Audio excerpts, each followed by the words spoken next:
My name's Tony Willoughby, and I'm going to take a little time out today to visit with you about my testimony and what God has done in my life.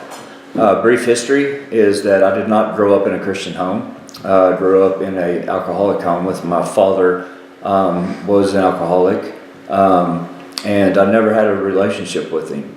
And so what happens when I was growing up, I had very low self-esteem, very little self-worth. I had no identity as far as who I am. And my father, which I later know that he did the best he could, never really helped me with those things. What I do know is at the age of 14, when I took that first drink, that gave me my identity. All of a sudden I had a lot more self-esteem. All of a sudden I could talk to the girls. All of a sudden I could stand up for myself and fight. And so that helped me discover who I was, or what I thought who I was. That turned over into toying with drugs as well as alcohol when I graduated high school. And I went to college. My number one thing that I wanted to do in college is I wanted to be the guy that was the best partier. I was the guy that, I wanted to do all the drugs on, because that was who I thought I was. I thought I was made and put on this earth to be a partier.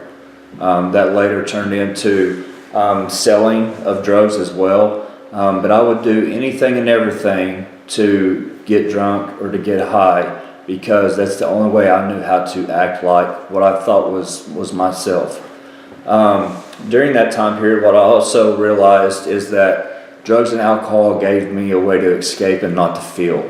When I was growing up and in that childhood, I acted out a lot because I didn't know how to deal with my feelings. And so now drugs and alcohol gave me a way where I didn't have to deal with those feelings. Through my lifestyle, I lost several friends, several family members to drugs and alcohol, and it was always there to numb that pain. While I was in college, I always had the fundamental belief in God. I got baptized when I was 12 at Bible school because that's what everybody else did. So I went to the front like all my friends did and did that. So I had a fundamental belief in God. My problem was I believed in God, but I didn't believe God. I didn't believe that God and Jesus Christ could do all the things that people were saying that he could do. So I went back and forth, as far as kind of trying to get away from the drugs and alcohol and try to explore my belief, but again, I had no guidance, and I didn't seek out any guidance as far as how to do that. And so I always reverted back to the one thing that I knew that always gave me answers in my life, and that was drugs and alcohol. When I graduated from college, I ended up going from East Central, having to transfer to UCO in Edmond, Oklahoma, because I got in trouble with my drugs and alcohol and had to move towns. Finally, when I was in college, I met the love of my life and slowed down a lot because I wanted to get married and start a family. And also I chose to pursue my dream of becoming a high school coach. And so I graduated from college and took a job immediately in the state of Texas, because I was a football player and that's all I'd ever heard of was coaching Texas football. So I moved down there, and a year later got married to my college sweetheart, and we started a family. And I thought that, finally for the first time in my life, I had been able to identify myself through something other than drugs and alcohol. I developed my own identity. But what I still didn't realize at the time was that there was a hole inside my heart that I was trying to fill with anything and everything that could only be filled with the love of Jesus Christ. And ultimately what happened is I coached in Texas for 10 years and then moved back to Ardmore, Oklahoma, and was coaching in Ardmore. And one thing that I'll say is that through me not having an identity and through me having this hole in my heart, I was either sought the approval of someone or something all the time. And I ended up having emotional affairs on my wife. not physical, but it was probably more intense as physical, because it was an emotional bond I had with other women, because again, they gave me an identity and they made me feel something that I didn't feel for myself. At this time as well, when all this took place, I had once again began to take prescription pain meds. And it was, a combination of, I would have these fights with my wife. I was seeking this outside approval. In order to offset every bit of it, I could take prescription meds and not feel a thing. This ultimately led to me getting divorced in 2010. And the day that I came home from a wrestling camp and my wife said that she wanted a divorce is the day that my addiction to alcohol and drugs skyrocketed into a dimension that I had never thought possible. I ended up going to my first drug rehab in 2011 for 30 days. And again, it was forced. I was still employed by the school, and they told me, you either go or you're losing your job. And so I went. I went with the sole purpose of, hey, I can probably find more contacts in this place, and I was made to go. I got out and continued on the same path. I had not yet dealt with my divorce, and so I didn't want to deal with it. I wanted to stay numb to it, so I continued to use prescription meds. Ultimately, in 2013, because of the lifestyle that I chose, I had to step away from the career that I had dreamed about my whole life, and that is the career of being a public education teacher and a coach. And that was something that's very difficult for me to do, because the only positive role model I had growing up was my coach. And I really wanted to be that same type of person. When this happened, I got to a place that was very dark. I ended up choosing to go to rehab again in 2013 for 90 days. At the end of that 90 days, I honestly thought that I felt like I was going to do this. I was going to stay clean and sober. But the main problem with this that had been a continual problem throughout my story was that I wasn't seeking Jesus. And I was still trying to, fill that void in my heart with unhealthy relationships, with unhealthy lifestyles. While I wasn't using drugs, I was still using alcohol in excessive amounts. I ended up losing my job there in Ardmore, where I got into the oil and gas business. And I moved back home to my hometown of Shawnee, Oklahoma, and started hanging out with some of the people that I first started drinking and using drugs. And that's when life, I quickly became the person that I had always condemned for being on the streets. I quickly, because of the lifestyle, became homeless. My family would not allow me to be around them because of the lifestyle I chose. I had a vehicle that I was living out of. All the windows had been shot out of it because of the lifestyle that I was living. I went from, being a healthy person just years ago, 5'11", 220 pounds, where I was 150 pounds and wore a size 30 pant. And I had accepted the fact that this is what I was supposed to be. I had accepted that God was punishing me for the choices that I had made, and so this was the life I was to live. Because of the relationship I had with my ex-wife and the improper relationships and the choices I made as drugs, I'd accepted it. I had two beautiful children who lived with their mother. That it's not that I didn't want them in my life. I just thought they were better off without their dad in their life, because all I'd done is disappoint them. And I quickly, through this lifestyle, began using the needle and becoming an IV drug addict, where I was shooting heroin and methamphetamines together. And it was a point to escape, and it was a point to get high, but what the problem was is that it wasn't working anymore, and all I was doing is pushing it to the extremes, hoping that maybe one day I was too scared to commit suicide, but I was hoping that just one time that I used drugs, that maybe it would be the one that would do me in, that would kill me.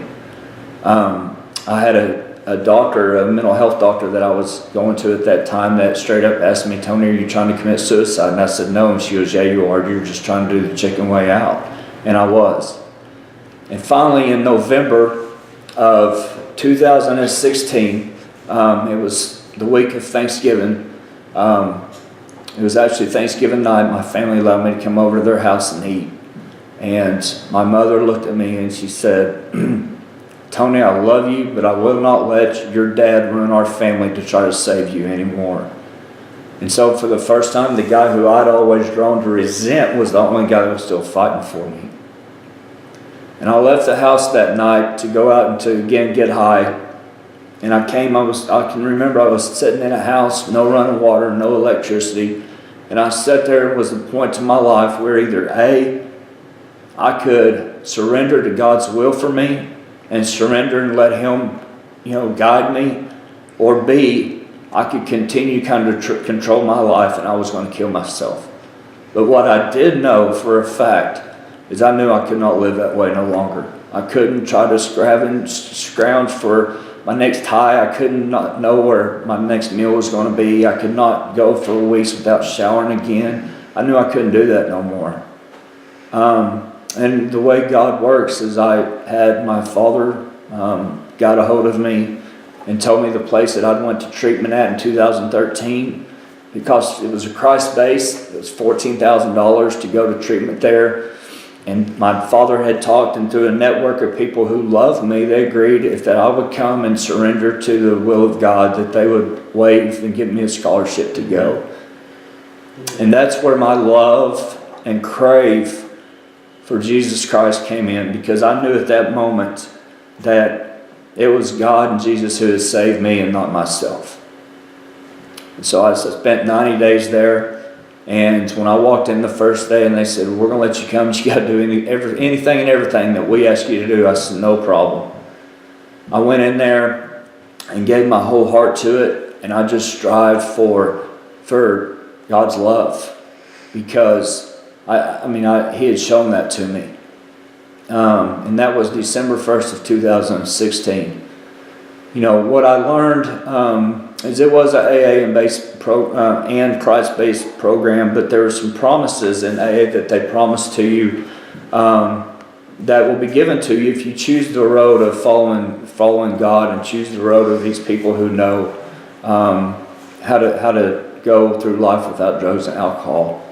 See, my problem is that I didn't know how to be an adult. I didn't know how to live as a human being. All I knew was when crisis came up, to numb it. I didn't know how to get through things. It was 6 years later, and I was finally learning how to get through my divorce. I was learning how to mourn the loss of people without drugs and alcohol.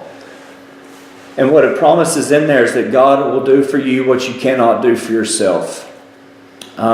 Within not even a year of me checking into a drug rehabilitation program, I got to go to court, and I got to visitation and custody back of my 2 children, which will be the greatest day the second greatest day of them being born was to be able to pick them up and to have them in my possession without there being somebody else to supervise. That's awesome. And today, my children love me like nothing ever happened. About 4 months ago into my sobriety, people talk about spiritual experiences, which I always say that I have spiritual experiences every day, but I had a burning bush occur to me about 4 months ago. Me and my ex-wife had been at odds for years because of my drug abuse and my choices. And what I didn't know during those times was that she was battling her own demons. And about 4 months ago, I show up to meet her to give my kids, let her pick them up, and she shows up and she's intoxicated. And what happened at that moment was a burning bush to me, because what I realized is that the old Tony would have used that and run with it and tried to do everything that I could to hurt her. And all I did was held her in my arms and said, "Becky, it's going to be okay. And I understand where you're at, and we're going to get through this together. And I realized at that moment that God had relieved me of all the anger, the hurt, the resentment. He had taken every bit of that away, where all I did was I seen her as another hurting human being like myself. And I wanted to help her. And today, 8 years after our divorce, we have the best relationship ever. We talk on the phone. She is remarried. I'm friends with them. I go hang out with them. And we are the greatest parents to our 2 young kids. And that's not anything that I did. That's not anything that she did. It was God doing for me and her what we could not do for ourselves. And so I continue today. 3 days ago, I celebrated 21 months of clean and sober. Yes. And today what I do is my life perfect? No. Do I still have trials and tribulations? Yeah. But what I know today is that I don't have to drink over them. I don't have to drug over them. And as long as I keep praying and keep my faith strong, that Jesus Christ is going to be there with me. One of my favorite sayings in the whole Bible was in John 16:33, when he says, I've told you these things so that in me you will have faith. In this life you will have trials, but take heart because I've overcome the world. And that stuck with me, because what it means to me is that we're going to have our trials, we're going to have our troubles, but Jesus has overcome all those, and he's going to be there with me to walk with me, hand in hand, every day of my life. And today I do thank God for everything that he's done for me, but I praise God because of who he is. And he is the healer of healers. And he is the master. And I praise him for that. I hope this could benefit just one person. And I just thank you for your time of listening to me. Thank you.